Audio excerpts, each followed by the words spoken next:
My name is Alex Amankwah, and I'm a runner for Ghana who specializes in 800 meters and 4x4.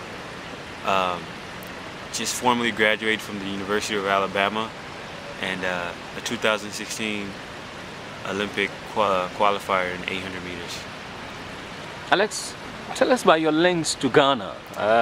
Where were you born? How long did you stay in Ghana? What do you remember of Ghana? I was born in Winneba, and yeah, I moved to Los Angeles, California when I was about 8 years old, and that's where I've lived in the States most of my life. And you know, even though I've lived there and grew up there, I always knew that I wanted to compete for Ghana, and that was my birthplace, and I want to make them proud. What do you remember of Ghana growing up? Not too much, but I do remember one time I wanted to play some football with my friends, and they didn't let me play. So when I go back, I would like to go back and play with them, and hopefully this time they'll let me play. And I remember my family, my great-grandmother, and a few friends, but you know, I was really young and don't remember great detail of everything.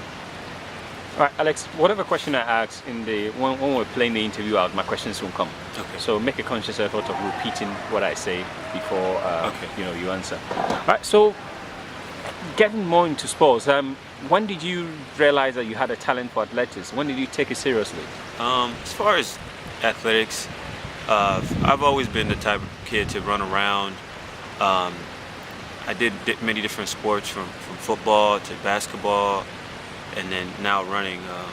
It's actually funny how I got into running. I played basketball for 3 years in high school, and 2 months or a month before I was supposed to graduate, my basketball coach was like, you know what, Alex, you should go out and try to run track. And I told him, no, track is for losers, track is for people who don't have any other skill. And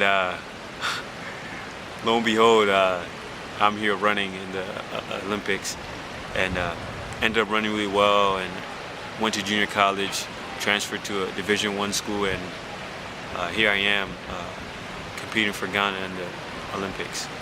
What have been your career highs so far? Yeah, winning. One of the biggest career high I've had was breaking records. I have the Ghana record indoor. I have my college indoor record. I won junior college championships. I'm an All-American. Qualifier for the 2016 Rio Olympics, and hopefully a lot more to come. Tell me about competing for Ghana. When did you make that conscious effort to run for your homeland? As far as competing for Ghana, Andrew was the one who reached out to me, and I thought it was an opportunity that I could not pass by. I love where I'm from, and I wanted to support and make Ghana proud. And it's been a blessing the past 2 years to compete for Ghana and put on that uniform. And I look forward for more. And then you qualified for the Olympic Games. How was it like when you got the news? It was joy.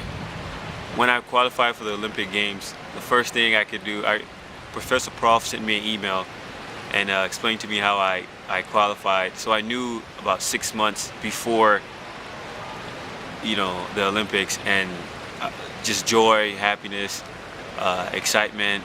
Because I remember in 2012 watching the Olympics and thinking to myself, man, these guys are fast. And now to be able to be in the same category as them is definitely an honor and a blessing, and very happy for this opportunity. So, I mean, how's preparation towards the Olympics like for you? Because I know of the injury situation and all that. This is a time to bring it up. Preparation-wise, how was it like? As far as preparation, you know, the main goal this year was to run fast at the Olympics, and I trained really hard. I didn't do too much races throughout the season, but I was training really hard. And unfortunately, I fractured my fibula 2 months before the Olympics, and for those 2 months, I couldn't run on the track, and I had to bike and swim and compensate for not running on the track. And once I got back on the track, you know, it's just really difficult to put 2 weeks I had 2 weeks before the Olympics. It's really difficult to put 8 months of work into 2 weeks, as you know, with any other sport. But you know, I'm glad I was here. I'm glad I experienced the opportunity, and I look forward to more. Right, can you take me specifically into your race? You know, from the start to the end. How did it feel, you know, on the tracks after just 2 weeks, you know, training? As far as the race, wasn't sure what to expect because I haven't ran in so long, especially at a competitive level, and I wanted to go out my first lap at 52, which I was able to do, but I was not sure how my body would react after the first 400, and I tried to put myself in position, but it just wasn't there, and it's unfortunate because I know I'm better than that, and I know that you know, I can compete at my best with those guys, but things happen, and as an athlete, you move forward and bounce back.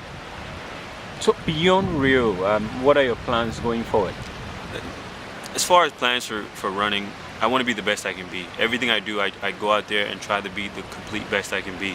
I'm not satisfied with just being a record holder. I'm not satisfied with just qualifying for the Olympics. I want to win. I want to have a gold medal. I want to be the best in the world. And I think for all athletes, that's what their intentions are. And for me, that's what I strive to be. Thank you. Your parents, your mom and dad, how do they feel about you competing for Ghana? My father has passed away, and I know he's looking down on me, happy, and I'm hoping that he's proud, and I put a smile on his face. And my mother just loves what I'm doing with my life. She supports me 100%, and she doesn't know too much about running, but the little I tell her, or whatever I tell her, she tries to understand, and is just proud of me, and I'm glad I can make the Amankwah family very proud.